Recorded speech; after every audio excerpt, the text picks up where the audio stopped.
kesempatan kali ini kita akan belajar tentang sistem peredaran darah hewan.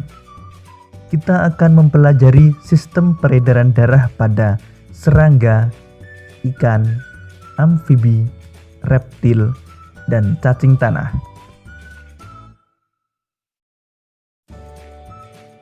Sistem peredaran darah pada hewan dibedakan menjadi dua macam, yaitu peredaran darah terbuka dan peredaran darah tertutup. Dinamakan sistem peredaran darah terbuka karena darah ataupun hemolimfa tidak selalu diedarkan melalui pembuluh darah. Pada saat tertentu, darah meninggalkan pembuluh darah langsung beredar ke dalam rongga-rongga tubuh dan akhirnya kembali lagi ke dalam pembuluh. Dinamakan sistem peredaran darah tertutup karena darah beredar di dalam pembuluh-pembuluh yang saling berhubungan. Sistem peredaran darah serangga. Salah satu contoh serangga adalah belalang. Peredaran darah pada serangga berupa sistem peredaran darah terbuka. Sistem peredaran darah serangga terdiri atas jantung dan pembuluh nadi. Darah dan cairan tubuh pada serangga disebut hemolimfa. Aliran hemolimfa dimulai dari jantung pembuluh yang berdenyut hingga memompa hemolimfa masuk ke sel-sel tubuh tanpa melalui pembuluh darah kapiler. Dari sel-sel tubuh, hemolimfa akan kembali ke jantung pembuluh.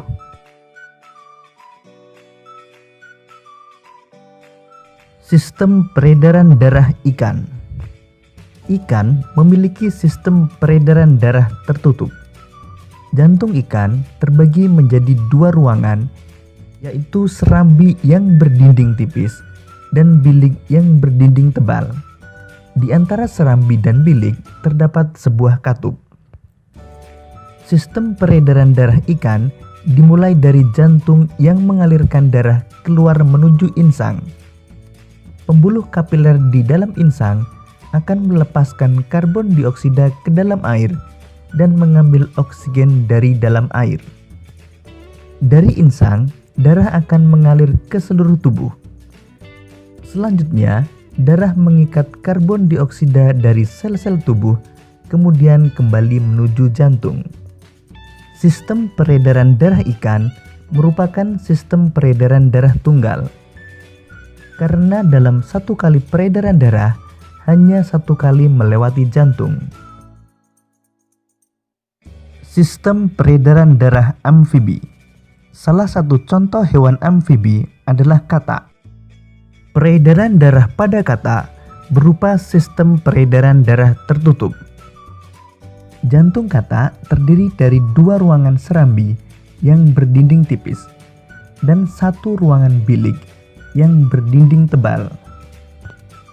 Sistem peredaran darah dimulai dari masuknya darah yang mengandung banyak oksigen dari paru-paru ke serambi kiri. Dari serambi kiri, darah masuk ke bilik sehingga terjadi percampuran darah yang mengandung oksigen dan karbon dioksida. Darah yang banyak mengandung karbon dioksida berasal dari sel-sel tubuh yang masuk melalui serambi kanan. Dari bilik, darah akan dipompa keluar menuju seluruh tubuh. Sistem peredaran darah reptil. Jantung reptil terdiri dari 4 ruangan, yaitu 2 serambi dan 2 bilik. Antara bilik kanan dan bilik kiri dibatasi oleh sekat yang belum sempurna sehingga masih terjadi percampuran darah. Sistem peredaran darah pada reptil sama seperti pada manusia, yaitu sistem peredaran darah tertutup dan peredaran darah ganda, karena darah beredar melewati jantung sebanyak 2 kali. Sistem peredaran darah cacing tanah. Cacing tanah memiliki sistem peredaran darah tertutup dengan kapiler-kapiler yang tersebar di seluruh tubuhnya. Sistem peredaran darah pada cacing tanah dimulai dengan masuknya oksigen ke dalam pembuluh darah dorsal atau punggung. Kemudian darah mengalir menuju pembuluh darah ventral atau perut, lalu ke jantung untuk dipompakan ke seluruh tubuh. Demikian tadi sahabat cerdas pembelajaran kita tentang sistem peredaran darah hewan.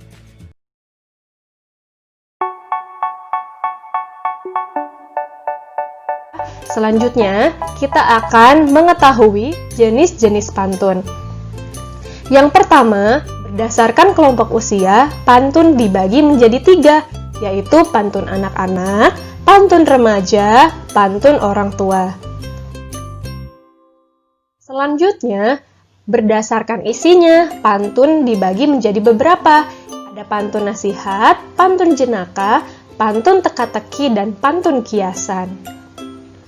Nah, mari kita bahas satu persatu jenis-jenis pantun tersebut. Jenis-jenis pantun berdasarkan kelompok usia. Yang pertama yaitu pantun anak-anak.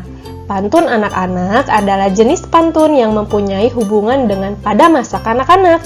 Pantun anak-anak bisa menggambarkan makna sukacita ataupun dukacita. Berikut adalah contoh dari pantun anak-anak. Bisa teman-teman baca sendiri ya. Kita lanjutkan ke pembahasan selanjutnya ya. Kemudian ada pantun remaja. Pantun remaja adalah jenis pantun yang mempunyai hubungan dengan kehidupan pada masa muda. Pantun orang muda umumnya memiliki makna mengenai perkenalan, hubungan asmara, rumah tangga, perasaan, serta nasib. Berikut adalah contoh dari pantun remaja.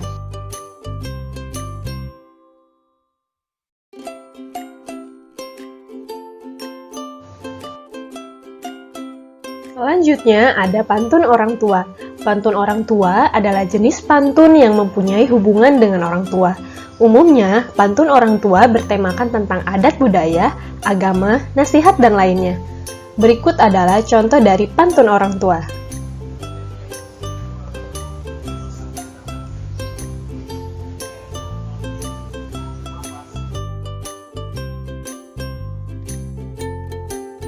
Nah, teman-teman, selanjutnya kita masuk ke pembahasan mengenai jenis-jenis pantun yang berdasarkan isinya.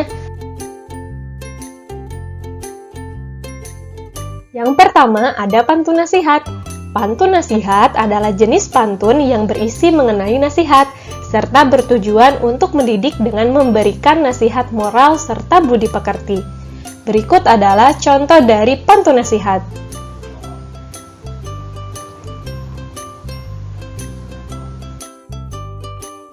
Kita masuk ke pantun yang kedua, yaitu pantun jenaka. Pantun jenaka adalah jenis pantun yang bertujuan untuk menghibur pendengar. Pantun ini digunakan untuk sindiran, namun juga untuk mencairkan suasana. Berikut contoh dari pantun jenaka.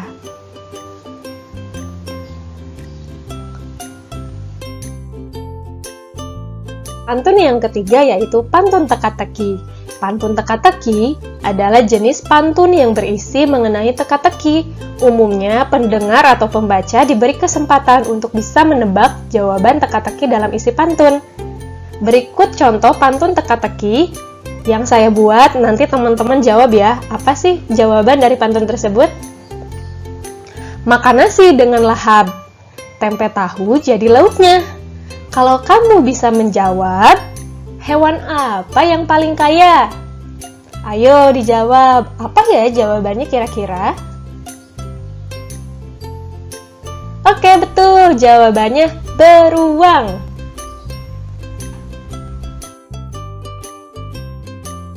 Selanjutnya yang terakhir yaitu pantun kiasan. Pantun kiasan adalah jenis pantun yang berisi mengenai kiasan yang umumnya untuk menyampaikan sesuatu hal secara tersirat. Berikut contoh dari